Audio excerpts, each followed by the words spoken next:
Now, the title is not clickbait. I genuinely think that Spoorloos, also known as The Vanishing, delivers one of the biggest punches to the gut in film history. Maybe one other movie comes close, I'll mention that one at the end, but first I want to explain why this one hits so hard.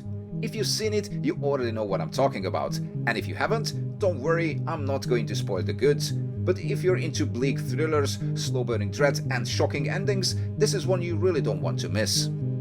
The tricky thing is that the film's greatest strength is its ending, and because of that, if the ending is spoiled for you, the film simply won't land the same way.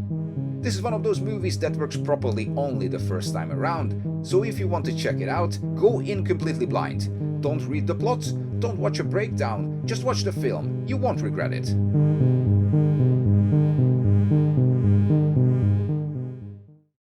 Now, I'm going to talk about the film here, but mainly to make you interested in it without spoiling anything. I'll just highlight a few interesting facts, explain why it works so well, and near the end, I'll even show you some graphs I made to prove my point. Sounds good? Let's get to it. So, the setup is this. She disappears, he wants to find her, and this guy clearly had something to do with it. And that's it. I don't think that really spoils anything, because the film makes that very clear early on. Honestly, even if you watch the trailer or look at a couple of stills, you can tell he's involved in something bad. But the big reveal is not who the bad guy is anyway, and that's important, because this is not really a whodunit, it's more about watching something ordinary slowly become just too much.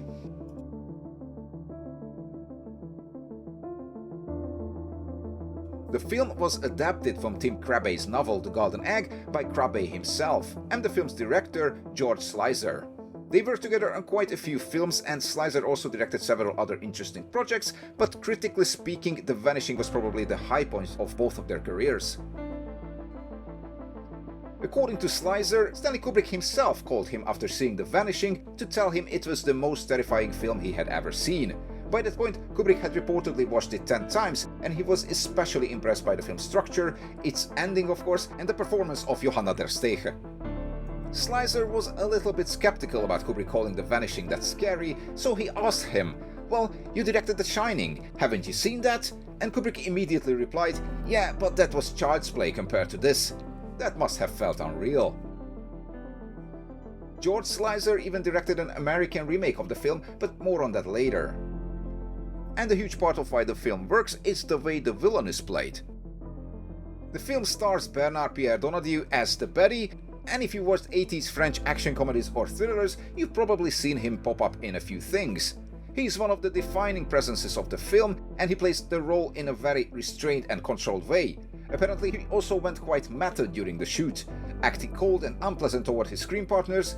Johanna der Stege even threatened to quit the film at one point, but Sluizer had a talk with Bernard-Pierre, and things eventually got better.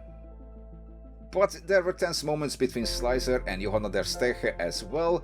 They reportedly had to go counseling with a psychiatrist a few times to work things out, so it must have been a very tense shoot, and somehow that tension shows on screen. The film also stars Jean Bervoet as the man searching for his missing partner. But the real trick of the film is not just the performance, it's how normal everything feels. Everything in the film feels familiar from real life.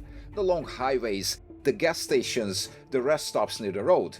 It almost feels like a documentary, like it could happen to you, like it could happen to anyone.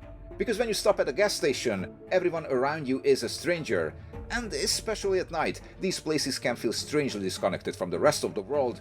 People are passing through, nobody really belongs there, everyone is on their way somewhere. And maybe, just maybe, one of those strangers is carrying a very dark secret.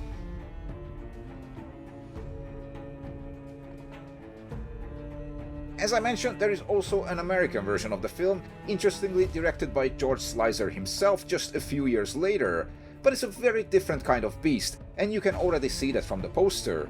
The original poster looks almost like a missing person notice, with the woman's face on it, giving it a somewhat authentic, documentary-like quality. The remake poster, on the other hand, looks like a proper American thriller, cool, polished, professional, but a completely different feel and taste.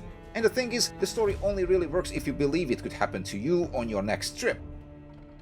But when you see the same story filtered through a more familiar American thriller style, with big-name actors like Jeff Bridges, Kiefer Sutherland or Sandra Bullock, something changes. It becomes more recognizably cinematic, more polished and more movie-like. And with it, our belief disappears too. You can still enjoy the ending, of course, but it's going to have a much smaller impact. So if you're thinking, great, there is an American version, I can just watch that and get the same experience, well, not really. Stick to the original. Then maybe watch the remake for fun, or if you just want to see Jeff Bridges play a baddie. Got your nose.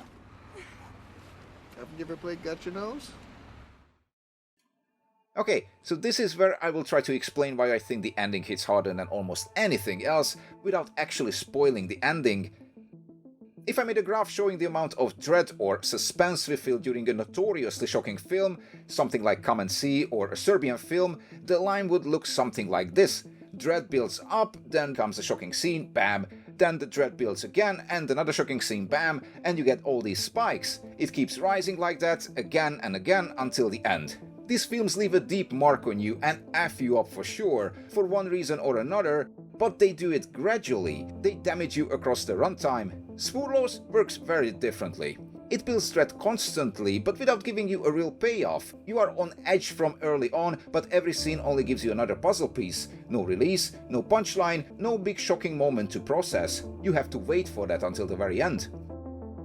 So the graph would look very different. It's almost one constantly rising line of dread creeping up on you, but it's not harsh, it's not overwhelming, it's just enough to keep you glued to your seat. Because the filmmakers understood something very important. The final punch works much better if you don't see it coming. So yeah, there is one spike, but in my opinion that single spike punches harder than almost anything else, precisely because it isn't surrounded by other spikes. You are not already guarding yourself. You are not sitting there waiting for the next blow, you don't see it coming because the movie never gave you one before. And it does all this without gore, without action, without a single death happening on screen. As I mentioned earlier, I think there is one other film that comes close to this kind of gut punch, and that's Train of Life from 1998. It does it in a very different way, and I might make a video about that film too, if you're interested. So yeah, I don't want to repeat myself too much. Go watch Spoorloos if you haven't seen it, and if you have, let me know in the comments what you thought of it. Also tell me if there is another film out there that delivers a similar kind of punch. I would genuinely love to know about it. Stick around if you like what you've seen, more videos are on the way. Thanks for watching.